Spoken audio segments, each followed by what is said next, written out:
Allah sebagai Rabbku, Islam sebagai agamaku, dan Muhammad sallallahu alaihi wasallam sebagai nabi. Maka Allah Subhanahu wa taala akan meridhoi kita kelak pada hari kiamat.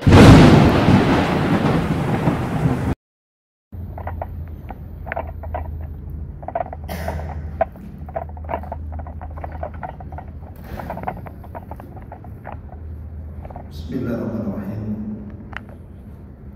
Assalamualaikum warahmatullahi wabarakatuh.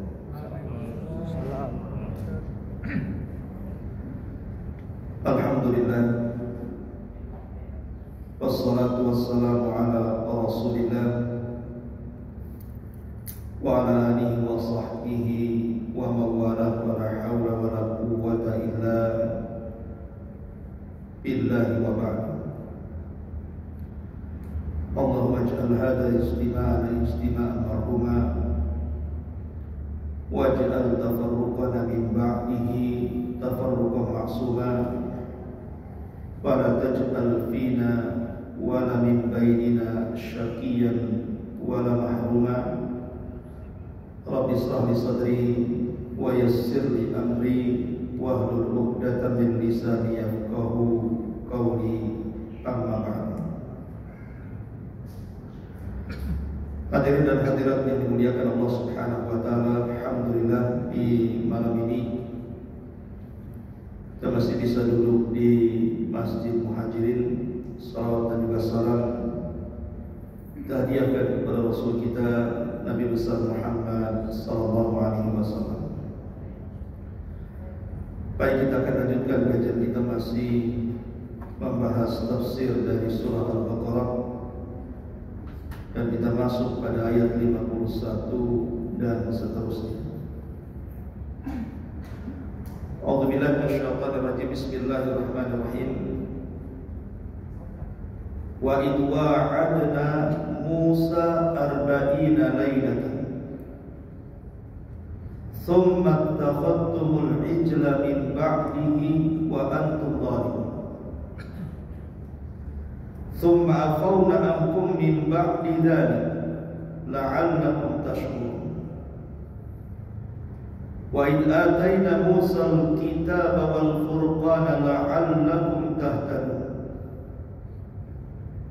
Wa idh qala Musa liqaumihi ya qaumi innakum zalamtum anfusakum bi-ittikhadikumul ijla fatubu ila bari'ikum faqtulu anfusakum dzalikum khairul lakum inda bari'ikum fataba 'alaikum innahu huwat tawwabur rahim. Ingatlah ketika kami menjanjikan petunjuk Taurat kepada Musa selama 40 malam. Kemudian kamu, maksudnya Bani Israel, menjadikan patung anak sapi sebagai sesembahan setelah kepergian Musa. Dan kamu setelah itu menjadi orang-orang zalim. Setelah itu kami memaafkan kalian, wahai Bani Israel, agar kalian bersyukur. Dan ingatlah ketika kami memberikan kitab Taurat dan pembeda kepada Musa agar kamu memperoleh petunjuk.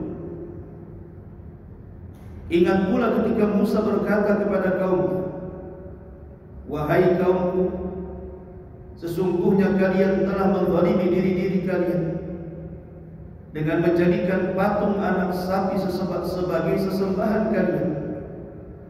Oleh karena itu bertobatlah kepada pencipta kalian dan bunuhlah diri-diri kalian. Itu lebih baik bagi kalian dalam pandangan pencipta kalian. Dia akan menerima tobatmu. Sesungguhnya Dia yang Maha Penerima tobat lagi Maha Penyayang. Ma'asyiral muslimin yang dimuliakan Allah Subhanahu wa taala, potongan 4 ayat ini dalam Al-Baqarah 51 sampai 54 masih menceritakan tentang nikmat yang Allah anugerahkan kepada Bani Israel, di mana mereka diselamatkan dari kesyirikan Allah Subhanahu wa taala karena seorang munafik yang telah menyesatkan Bani Israel yang kisahnya dalam Quran disebut As-Samir. Jadi malam ini kita akan mengisahkan satu kisah munafik di zaman Bani Israel, namanya Samir, pembuat patung anak sapi dari emas. Bagaimana kisahnya? Ma'asyiral muslimin wal muslimat rahimakumullah. Saat Nabi Musa alaihi salatu wassalam dipanggil oleh Allah Subhanahu wa taala untuk menerima mandat Taurat, maka Musa alaihi salatu wassalam meminta izin kepada Bani Israel untuk meninggalkan mereka selama 30 malam. Walaupun kenyataannya Allah menambah menjadi 40 malam. Nabi Musa alaihi salatu wassalam mempercayakan kepada Nabi Harun agar memegang kendali kepemimpinan Bani Israel,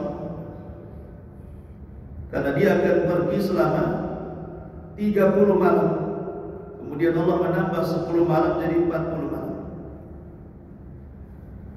Berangkatlah Nabi Musa alaihi salatu wassalam menuju Bukit Tur atau Bukit Saida. Sesampainya di Bukit Saida, maka Nabi Musa alaihi salatu wassalam ingin memandang Allah Subhanahu wa taala. Dia mengatakan, "Rabb, anzur ilaika." Wahai Rabb, bisakah aku melihat wajah?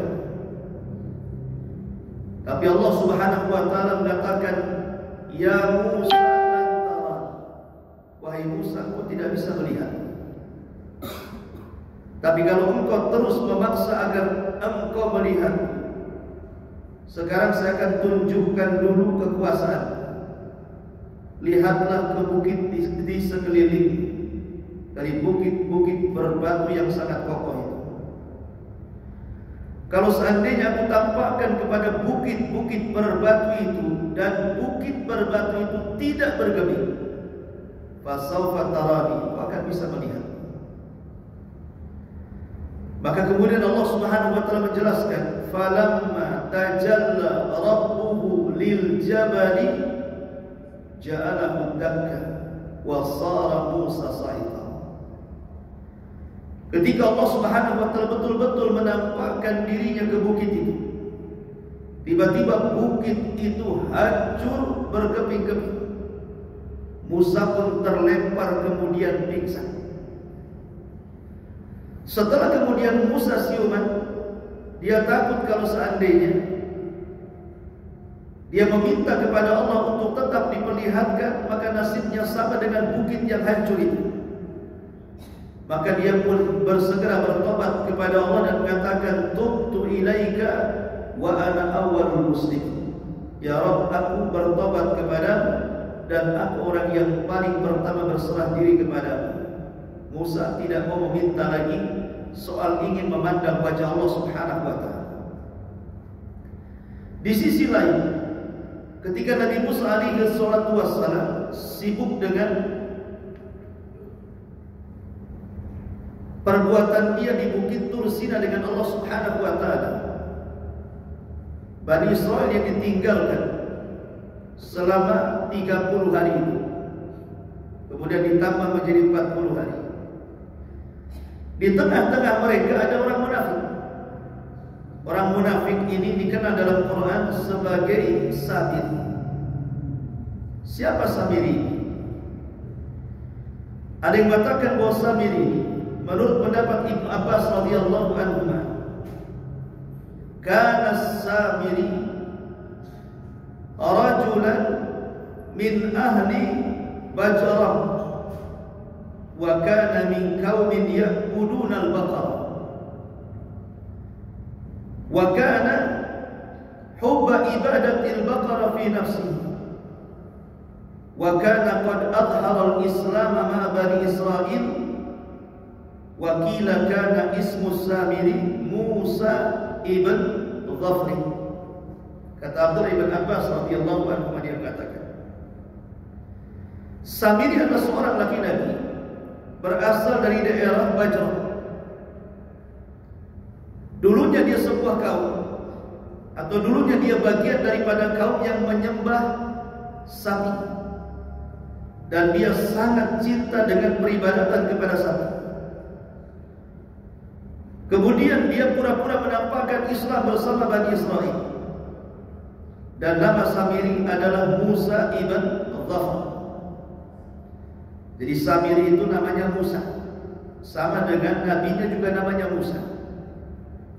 Satu Musa ibn Imran, satu Musa ibn Dhafri. Ada yang mengatakan bahwa saat Samiri ini lahir, jadi ketika Fir'aun ini membuat kebijakan 1 tahun pembunuhan dan 1 tahun pembiaran yang sudah saya kisahkan di minggu yang lalu, pada tahun pembunuhan Samiri lahir, sama dengan Nabi Musa juga lahir di waktu yang sama. Cuman bedanya Nabi Musa alaihi salatu wassalam diselamatkan ibundanya, kemudian diletakkan di tabut kotak, yang kemudian kotak ini lepas dari talinya sampai ke istana Fir'aun. Kemudian Musa pun diambil anak angkat oleh istri Fir'aun, Asiyah bintu Musa, dan hidup di istana Fir'aun sampai dewasa. Sementara Musa ibn Dhafr, atau dikenal dengan Samiri, oleh ibunya kemudian disembunyikan di sebuah gua. Kemudian ibunya pergi, maka kemudian malaikat Jibril datang, kemudian merawat Samiri ini di dalam gua itu. Jadi Jibril lah yang kemudian memberi makan, minum, sampai kemudian Samiri ini dewasa. Jadi yang satu dirawat Fir'aun, yang satu dirawat Jibril alaihissalam. Secara logika, yang dirawat Jibril itu harusnya jadi orang baik, yang dirawat Fir'aun itu harusnya jadi orang jahat. Tapi justru kebalikannya. Musa yang dirawat Fir'aun jadi nabi, tapi Musa satunya yang dirawat Jibril jadi orang munafik. Itulah Samiri. Ma'asyiral muslimin wal muslimat rahimani wa rahimakumullah. Adapun disebut Samiri karena dia berasal dari kabilah Samirah, makanya disebut Samiri, karena dari kabilah namanya Samirah di Mesir sana. Lah saat Nabi Musa alaihi salatu wassalam pergi hendak berjumpa dengan Allah karena akan mendapatkan mandat Taurat, ketika Bani Israel ini menyeberang dari Mesir menuju Palestina, kan mereka menipu orang-orang Kiptiah. Kiptiah itu maksudnya orang-orang kabilah Fir'aun. Kabilah Fir'aun itu namanya Kiptiah. Makanya Nabi SAW, salah satu selirnya namanya Maria Al-Qibtiyah, selir Nabi. Itu karena dapat hadiah dari Mesir, Raja Muqawqis.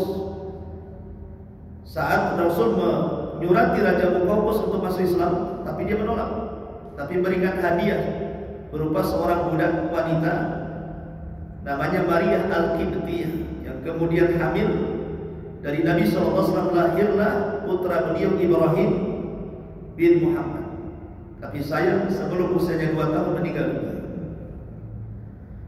Jadi Al-Qibtiyah ini kabilahnya Fir'aun. Lah saat kemudian Bani Israel hendak meninggalkan dari Mesir menuju Palestina, mereka berdusta. Mereka meminjam emas-emas, kalung-kalung, perhiasan dan yang semacamnya, karena mereka akan mengadakan semacam ulang tahun besar yang biasa dilakukan Bani Israel. Padahal itu persiapan untuk kabur dari Mesir. Sebagian mereka ada yang mencuri, dan mereka akan pergi jauh dan harus punya perbekalan. Berangkatlah mereka pun bersama Nabi Musa menuju tanah perjanjian di Palestina. Lah saat menyeberangi lautan, Samiri bersama mereka. Kemudian Samiri curiga dengan seseorang yang menunggang kuda putih dengan pakaian putih, dan itu jelmaan daripada Jibril. Dia melihat kenapa Nabi Musa bersama orang ini. Siapa dia? Jangan-jangan dia adalah Jibril. Karena bagaimanapun kan dia dirawat Jibril masalahnya. Jadi ada kedekatan. Kemudian orang yang di atas kuda inilah yang memerintahkan Musa untuk memukulkan tongkat ke lautan, maka dipukulnya, kemudian lautan menjadi jalan.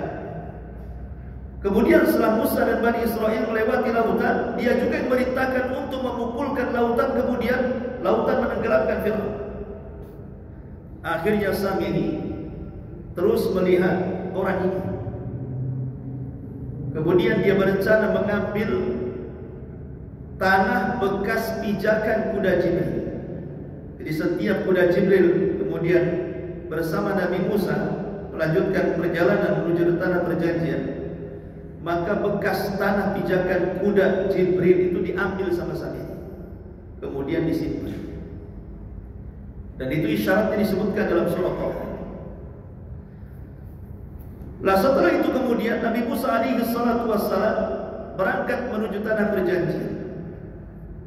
Ketika kemudian sampai di tanah perjanjian, tapi belum masuk Baitul Maqdis, karena Nabi Musa tidak berhasil masuk Baitul Maqdis. Dia keburu meninggal di tanah lindung. Lah saat Nabi Musa alaihi salatu wassalam pergi hendak mendapatkan mandat Taurat, Samiri berulah dan mengatakan kepada Bani Israel, bukankah kalian dulu waktu di Mesir mengambil perhiasan orang-orang Kipti, meminjam tanpa mengembalikan? Bukankah ini benda haram? Tidak boleh kalian manfaatkan. Kalau kalian tidak percaya, tanya Nabi Harun. Akhirnya mereka ketakutan. Kemudian mereka mengatakan, lalu bagaimana? Apa yang harus kami lakukan dengan emas dan perhiasan kami? Kata Samiri, kalau begitu kumpulkan perhiasan kalian, kita akan membuang sama-sama. Akhirnya kemudian Samiri mengumpulkan perhiasan orang-orang Bani Israel. Rupanya dia sudah mencetak sebuah cetakan berupa cetakan patung anak sapi, dan sudah ada pembakaran di bawah. Jadi emas-emas itu akhirnya dilempar ke cetakan itu. Setelah kemudian penuh cetakan itu, tiba-tiba kemudian dibuka, rupanya menjadi patung anak sapi dari emas. Setelah jadi patung anak sapi dari emas, maka Samiri mengeluarkan tanah bekas pijakan kudanya Jibril, kemudian dimasukkan ke dalam mulutnya. Entah kenapa terjadi keajaiban kepada patung anak sapi ini. Allah Subhanahu wa taala berfirman, lahu khuwar. Dalam Quran Allah menjelaskan keanehan patung sapi ini. Tiba-tiba dia bisa menjerit seperti jeritan sapi. Tiba-tiba dia bisa menjerit seperti jeritan sapi.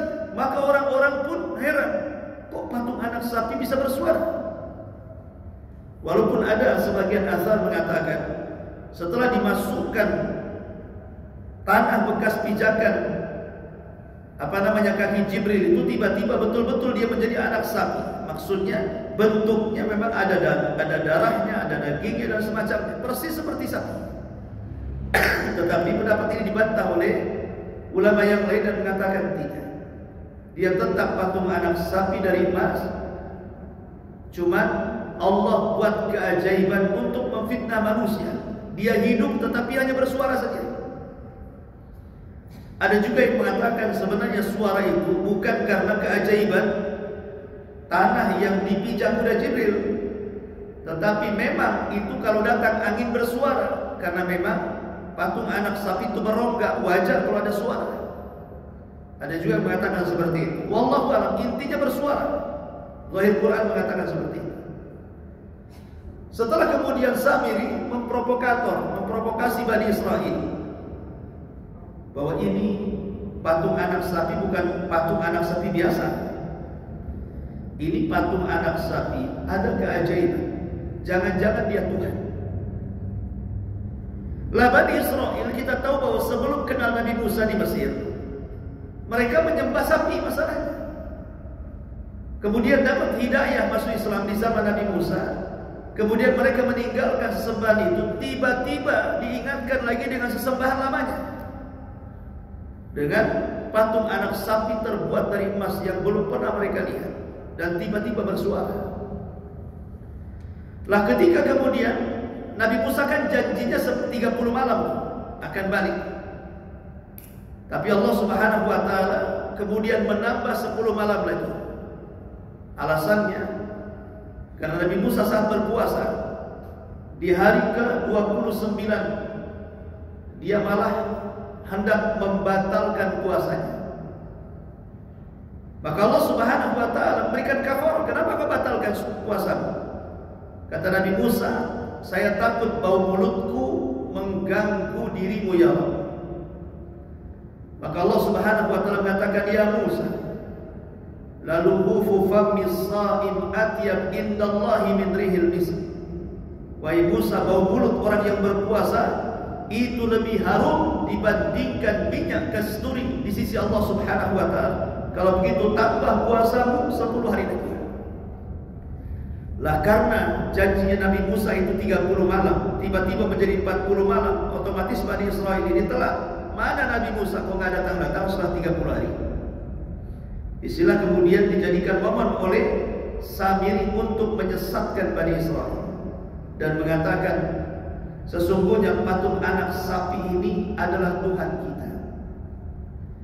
Dan Musa meninggalkan kita jauh-jauh mencari Tuhan, sementara Tuhannya ada di sini. Entah apa kata-kata Samiri sehingga 70.000 Bani Israel dalam riwayat Ibnu Abbas itu semua terpengaruh. Hanya sebagian kecil yang tidak terpengaruh, tapi kebanyakan terpengaruh. Dan sebagian lain menunggu sampai ada keputusan Nabi Musa, betul tak Tuhan atau tidak Tuhan. Tapi sekitar 70.000 mereka yakin dengan perkataan Samiri, sehingga mereka menyembah patung anak sapi itu. Lalu Allah Subhanahu wa taala mengingatkan Nabi Musa alaihi salatu wasallam di dalam Al-Qur'anul Karim. Allah Subhanahu wa taala mengingatkan Nabi Musa agar cepat kembali. Wahai Musa, cepatlah kembali. Di dalam surah Taha Allah Subhanahu wa taala berfirman dalam surah Taha ayat 85, Allah mengatakan, qala fa inna qad fatanna qaumaka min ba'dika wa adhallahumus sabil. Allah berfirman kepada Nabi Musa, maka sesungguhnya kami telah menguji kaum wahai Musa sesudah kamu tinggalkan, di mana mereka telah disesatkan oleh Samir. Jadi saat Musa berdialog dengan Allah Subhanahu wa taala akan mendapatkan mandat Taurat, Allah memberitahu, setelah kau tinggalkan Bani Israel, tahukah wahai Musa, kaummu telah terfitnah dengan Samir. Sebaiknya kau segera balik. Maka Allah Subhanahu wa taala memberikan papan yang isinya Taurat. Ingat, satu-satunya papan yang ditulis oleh Allah Subhanahu wa taala hanya Taurat. Taurat itu langsung Allah yang menulis di papan. Itulah keistimewaan Taurat. Jadi langsung Musa membawa papan Taurat itu pulang. Makanya kemudian disebutkan dalam surah Taha ayat 86-nya, faraja'a Musa ila qaumihi ghadbanan asifan. Kemudian Musa kembali kepada kaumnya dengan sangat marah, tapi juga sangat sedih. Marah kenapa mereka bisa menyekutukan Allah Subhanahu wa taala, sedih kenapa kemudian mereka menanggalkan hidayah. Kemudian setelah Musa bergegas, dikumpulkan Bani Israel yang menyembah patung anak sapi. Kemudian Musa berceramah, qala ya qaumi alam ya'idukum rabbukum wa'dan hasana afatala 'alaikumul ahdu am aradtum an yahilla 'alaikum ghadabun min rabbikum fa akhlaftum maw'idi. Maka Musa mengatakan, wahai kaumku, bukankah Tuhanmu telah menjanjikan kepadamu satu janji yang baik? Maksudnya, bukankah Allah sudah menjanjikan kepada kalian akan memberikan Taurat? Maka apakah terasa lama masa yang berlalu bagi kalian? Apakah hanya 40 hari kalian bisa murtad? Bayangkan Bani Israel, setelah mendapatkan hidayah, hanya 40 malam berlewat, tiba-tiba mereka jauh daripada hidayah, kemudian masuk ke dalam kesyirikan. Ataukah kata Musa, kalian menghendaki agar kemurkaan Rabbmu menimpa kalian dan kamu melanggar perjanjianmu dengan aku, kata Musa. Berani sekali kalian. Maka mulailah kaumnya berkilah dan mengatakan, qalu ma akhlafna maw'idaka bimalkina walakinna hummilna awzara min zinatil qaumi fa qadafnaha fakadzalika alqasamin. Mereka berkata, wahai Musa, kami tidak sekali-kali melanggar janji dengan kemauan kami sendiri. Akan tetapi kami disuruh membawa beban-beban dari perhiasan kaum kami. Maksudnya perhiasan yang diambil dari kaum Kibti, kaumnya Fir'aun ketika pelarian mereka dari Mesir, itu menjadi beban bagi kami. Maka kami telah melemparkan perhiasan-perhiasan itu, demikian pula Samiri melemparkannya. Fa akhraja lahum ijlan jasadan lahu huwa. Kemudian Samiri mengeluarkan untuk mereka dari lubang itu patung anak lembu yang bertubuh dan bersuara. Dan Samiri mengatakan, hadza ilahukum wa ilahu Musa fanasi. Ini adalah Tuhan kalian dan juga Tuhannya Nabi Musa. Tapi Musa pura-pura lupa kalau ini Tuhannya. Lihat, mereka berkilah. Ma'asyiral muslimin wal muslimat rahimani wa rahimakumullah. Padahal sebenarnya kalau mereka punya akal sedikit saja, patung anak sapi yang dibentuk Samiri itu kan hanya mengeluarkan suara saja, tidak mendatangkan manfaat dan tidak bisa mencegah motor. Dia tidak berkata-kata memerintahkan sesuatu atau melarang sesuatu lain dengan Allah. Dia turunkan kitab langitnya kepada kita, isinya melarang sesuatu dan memerintahkan sesuatu. Ini hanya keluar suara sapi saja. Apa yang diperintahkan tidak jelas, apa yang dilarang tidak jelas. Lalu apa gunanya kalau memang itu Tuhan? Tidak ada perintah dan tidak ada larangan. Makanya Allah Subhanahu wa taala melanjutkan firman dalam surah Thaha 89-nya, afala yarawna alla yarji'u ilaihim qawlan wa la yamliku lahum dharra wa la naf'a. Maka apakah mereka tidak memperhatikan bahwa patung anak lembu itu tidak dapat memberikan jawaban kepada mereka dan tidak dapat memberikan kemudaratan kepada mereka, tidak pula kemanfaatan.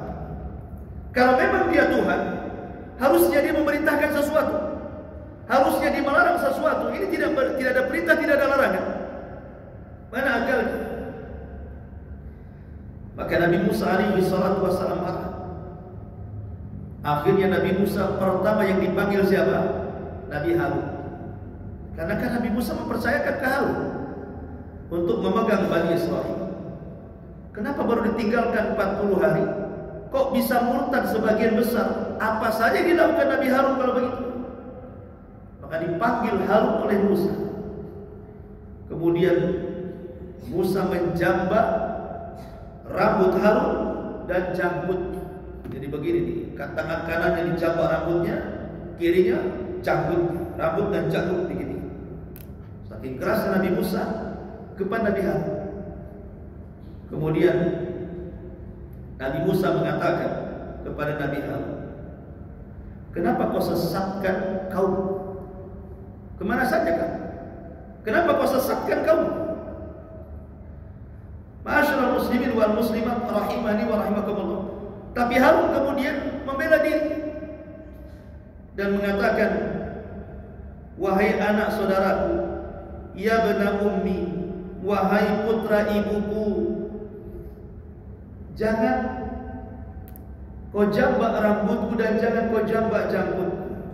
Ya bena ummi, la ta'khud bi lihyati wala bi ra'si. Dalam surah Thaha 94 Allah mengatakan, wahai putra ibuku, janganlah kamu pegang janggutku dan jangan pula kau pegang kepala, lepaskan. Kemudian Harun memberikan alasan, inni khasyitu an taqula farraqta baina bani Israil wa lam tarqubu qawli. Sesungguhnya aku khawatir bahwa kamu akan berkata kepada kamu yang telah memecah belah Bani Israel dan kamu tidak melihat amanah. Tidak seperti itu. Harun mengatakan bahwa sesungguhnya engkau ini kuat, aku ini lemah. Engkau bisa mengendalikan Bani Israel karena kau kuat. Bani Israel takut sama kamu, tapi mereka tidak takut sama aku. Apa yang harus aku lakukan? Aku sudah berikan perintah kepada mereka, mereka langgar. Aku larang mereka, mereka malah melanggar larangan. Lalu apa yang harus aku lakukan? Mereka mulai mengancam diri. Jadi aku sudah berusaha, kata Nabi Harun, semampuku seperti itu. Tolong maafkan diri. Karena bagaimanapun, ikhwan, Nabi Harun dengan Nabi Musa itu beda. Kalau Harun itu dicintai Bani Israel. Pertama, kan Nabi Harun sejak kecil memang dilahirkan di tengah-tengah Bani Israel. Remaja, dewasa, sampai jadi Nabi tidak lepas di tengah-tengah Bani Israel. Tapi Nabi Musa kan tidak. Walaupun dia dari Bani Israel, tapi sejak bayi dari istana Firaun sampai kemudian dewasa. Kemudian terjadi pembunuhan, dia lari ke Madian, menikah dengan orang Madian, kemudian balik lagi ke Mesir setelah dewasa. Jadi keberadaan Musa di tengah-tengah Bani Israel belum lama. Jadi sebagian Bani Israel kurang sayang dengan Musa. Beda dengan Harun. Memang di tengah-tengah Bani Israel dari kecil sampai dia jadi Nabi, sampai wafat di tengah Bani Israel. Makanya ketika kisah meninggalnya Nabi Harun, kan yang tahu hanya Nabi Musa. Harun dan Musa ini naik ke atas gunung. Kemudian di atas gunung memang diuji, Nabi Harun meninggal di atas sana dan jasadnya diangkat ke langit. Kemudian Musa turun, Bani Israel marah, mana Harun? Mana Nabi Harun? Kata Nabi Musa, dia sudah meninggal. Apa kau yang membunuhnya? Malah dituduh Nabi Musa membunuh Nabi Harun. Kami ingin melihat jasadnya. Baru setelah itu Allah turunkan jasadnya, Bani Israel melihatnya, baru percaya Musa tidak membunuhnya. Karena sayangnya Bani Israel dengan Harun. Jadi Nabi Harun itu kan punya sifat lembut dia, tidak seperti Nabi Musa kan tegas keras gitu kan. Nabi Harun tidak, dia lembut kepada kaum. Aku sudah berusaha menasihati mereka, tapi mereka tidak mau. Apa yang harus kau lakukan? Bahasanya seperti itu. Akhirnya kemudian Musa melepaskan Harun, mulai mencari biang keroknya siapa. Rupanya biang keroknya si Samir. Panggil Samir kemari. Kemudian Nabi Musa menginterogasi Samir. Disebutkan dalam surah Thaha 95-nya. Qala fama khatbuka ya Samir. Samiri, apa yang mendorongmu berbuat ini kepada kaum Bani Israel? Kenapa kau sesatkan mereka? Lihat kata-kata Samir. Qala basartu bima lam yabsuruni wa qabadtu qabdatan min atharir rasul fanabattuha wa kadzalika sawwalat li nafsi. Samir mengatakan, karena aku mengetahui sesuatu yang mereka tidak mengetahuinya. Aku tahu Bani Israel datang. Apa masalahnya? Mereka tidak mampu melihat Jibril, aku bisa melihat. Maka aku mengambil segenggam dari jejak Rasul, maksudnya jejak kudanya, kaki Jibril itu. Lalu aku melemparkan ke patung anak sapi itu.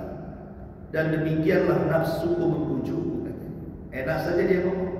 Maaf Nabi Musa ini karena aku kesilap, salah paham, hawa nafsu yang mendorongku.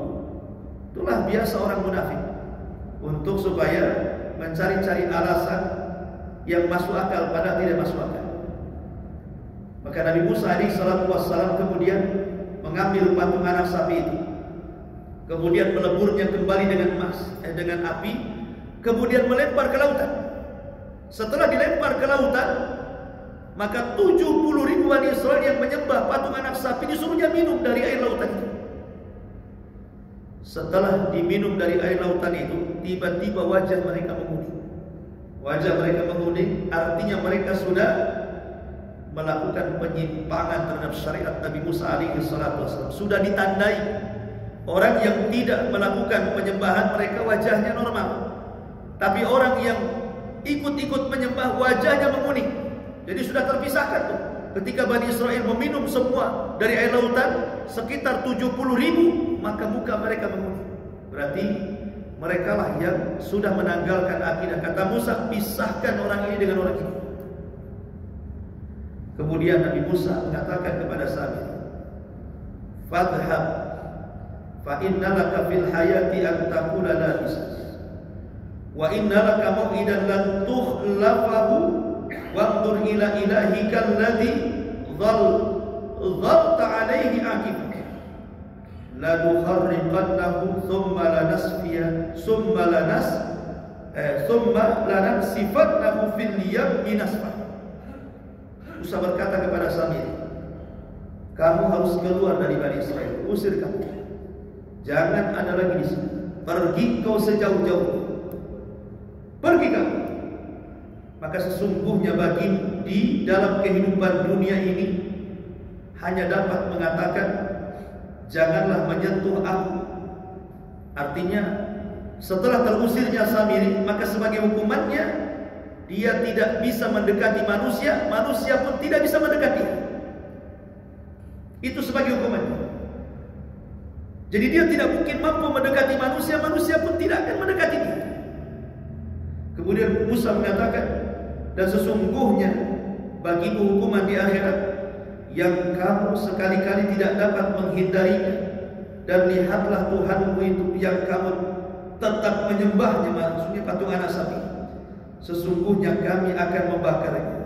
Kemudian kami sungguh-sungguh akan melemparkannya ke laut dan menjadi abu berserakan di sana." Pertanyaannya, kenapa Musa tidak menghukum Samiri dengan hukum bunuh? Sementara 70.000 orang yang murtad, yang menyembah patung anak Samiri, mereka disuruh saling membunuh. Sebagaimana disebutkan dalam surah Taubah, surah Al-Baqarah tadi yang kita baru bahas hari ini.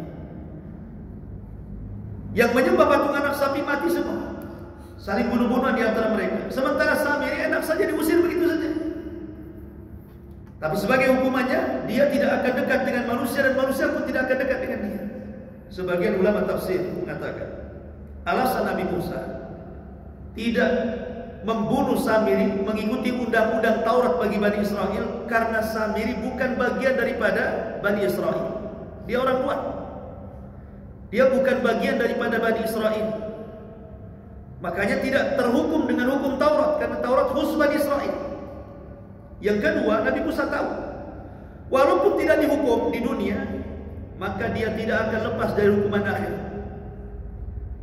Dan di dunia saja dia akan hidup menyendiri. Sehingga dari sinilah terjadi silang pendapat para ulama.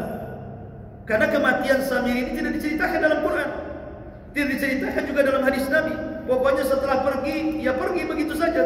Tidak diceritakan kapan matinya, bagaimana matinya. Sehingga ada yang memprediksi bahwa Samiri bersembunyi di sebuah tempat dan akan muncul di akhir zaman sebagai Dajjal. Sehingga terjadi polemik para ulama, apakah Samiri itu Dajjal ataukah Samiri sendiri Dajjal sendiri. Tapi pendapat yang kuat bahwa Samiri bukan Dajjal dan Dajjal bukan Samiri. Samiri, Dajjal. Sebab kalau memang Samiri Dajjal yang akan keluar di akhir zaman, tidak mungkin Nabi Musa dan Harun tidak tahu. Bukankah setiap Nabi dan Rasul akan memperingatkan umatnya tentang fitnah Dajjal? Sehingga pendapat yang kuat Samiri bukan Dajjal. Ya Dajjal, Samiri ya Samiri. Adapun apakah dia masih hidup atau sudah mati, wallahu a'lam. Tapi yang jelas bahwa setiap manusia pasti akan mati. Tidak mungkin hidup terus. Sampai ketika Nabi Khidir sekalipun yang menjadi polemik apakah Khidir hidup ataukah mati, pendapat yang kuat para ulama Khidir sudah meninggal. Maka begitu juga Samiri. Maka setelah kemudian Samiri diusir, maka Nabi Musa alaihi salatu wassalam mengumpulkan Bani Israel yang murtad. Setelah dikumpulkan oleh Nabi Musa, kata Nabi Musa disebutkan dalam Al-Baqarah di sini, ayat yang ke-54-nya, wa idh qala Musa liqaumihi innakum zalamtum anfusakum. Hei Bani Israel, kalian sudah berani menzalimi diri kalian. Bittikhadil patung anak sapi jadikan sembahan kalian. Maka kalian harus menuruti undang-undang Taurat. Kemudian Nabi Musa ketika marah kan dia sempat membanting Taurat itu sampai pecah papannya.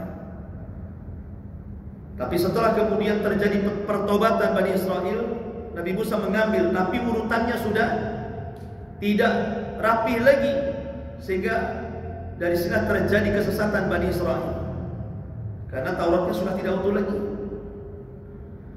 Nabi Musa mengatakan di hadapan Bani Israel, apakah kalian akan menuruti undang-undang Taurat? Tiba-tiba mereka mengatakan, ya kami dengar dulu. Kalau cocok dengan kami amalkan. Kalau tidak cocok, ya kami pikirkan. Itulah Bani Israel. Tapi kalau umat Islam tidak boleh mengatakan seperti itu. Innama kana qaulul mu'minin idza du'u ila Allah an yaqulu sami'na wa ata'na. Orang Islam kalau sudah dengar Quran wajib mendengar, wajib taat.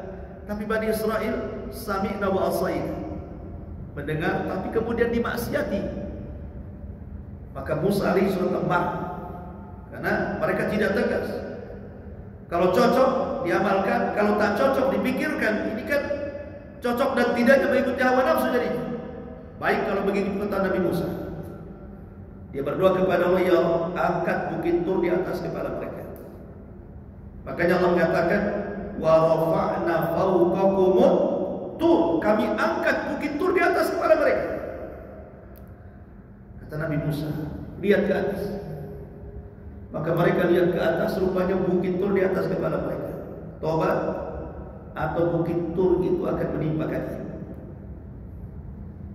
Mereka serba salah. Kalau mereka tidak tobat, pasti mereka terkena azab. Mereka akan mati ditimpa bukit Tur. Tapi kalau mereka tobat, mereka pun tetap mati. Karena tobatnya Allah katakan, fatubu ila bari'ikum faqtulu anfusakum. Kata Nabi Musa, bertobatlah kalian kepada Rabb kalian, bunuhlah diri-diri kalian. Itu bentuk tobat kalian. Kan serba salah kan? Tobat mati, tak tobat mati masalahnya. Cuman bedanya kalau tobat mati masuk surga, kalau tak tobat mati masuk neraka. Itu saja bedanya. Akhirnya mereka mengatakan, ya sudah kalau begitu kami tobat. Kata Nabi Musa, ambil pisau dan pedang kalian, saling bunuh di antara kalian. Maka terjadilah saling bunuh di antara mereka. 70.000 Bani Israel terkapar mayat. Makanya Allah Subhanahu wa taala mengatakan, fataba alaikum, lalu Allah mengampuni dosa-dosa mereka. Innahu huwat tawwabur rahim. Karena dia zat yang maha penerima tobat lagi maha penyayang. Akhirnya mereka bertobat dengan cara saling membunuh. Makanya dalam ilmu fikih ada orang yang membunuh dan yang dibunuh dua-duanya masuk surga. Seperti kisah Bani Israel ini kan saling bunuh. Yang membunuh dan yang dibunuh dua-duanya masuk surga. Seperti kisah di sini, kisah Bani Israel yang bertobat dengan saling membunuh. Kenapa? Karena dua-duanya dalam rangka tobat, karena syariat memang seperti itu di zaman itu. Sama juga sebenarnya di zaman Nabi, di zaman Islam juga sama. Rasul mengatakan, "Man baddala dina faqtulu." Siapa yang mengganti agamanya, kata Nabi, bunuh dia, penggal dia. Itu dalam Islam juga sama. Disuruh dipenggal orang yang murtad. Kalau hidup di lingkungan yang negara Islam berlaku hukum Islam, tapi eksekutornya pemerintah, bukan kita. Jadi dalam ilmu fikih, yang membunuh dan yang dibunuh masuk surga. Inilah kisah tentang kisah ini. Tapi ada juga yang membunuh dan yang dibunuh masuk neraka. Sebagaimana Nabi SAW mengatakan, al-qatilu wal maqtulu finnar. Orang yang membunuh dan yang dibunuh masuk neraka. Sahabat mengatakan, Rasul, kalau orang yang membunuh masuk neraka wajar, kenapa yang dibunuh kau katakan masuk neraka juga? Maka Rasul mengatakan, dia karena yang dibunuh lagi apes. Coba kalau dia tidak terbunuh, pasti dia yang membunuh. Maka dua-duanya masuk neraka. Tapi ada juga yang membunuh masuk surga, yang dibunuh masuk neraka. Seperti kalau mamanya seorang muslim berperang di jalan Allah, dia membunuh orang kafir dalam jihad. Orang yang mati kafir dibunuh dalam jihad masuk neraka. Dan orang yang membunuh seorang muslim dalam jihad kemudian dia meninggal masuk surga. Atau sebaliknya, yang dibunuh masuk surga, yang membunuh masuk neraka. Seperti mamanya kita kecurian, ada perampok masuk ke rumah, kita mempertahankan diri, harta keluarga, akhirnya kelahi dengan perampok, mati kita kena tikam perampok, perampoknya kabur, kita masuk surga karena kita dianggap syahid, dan perampoknya masuk neraka kalau tidak tobat. Ma'asyiral muslimin yang dimuliakan Allah Azza wa Jalla, di antara kisah dalam Al-Quran, kisah Sabit, kemudian ada manfaatnya. Subhanallah wa bihamdika, asyhadu an la ilaha illa anta, astaghfiruka wa atubu ilaik. Allahu ta'ala alam. Assalamualaikum warahmatullahi wabarakatuh.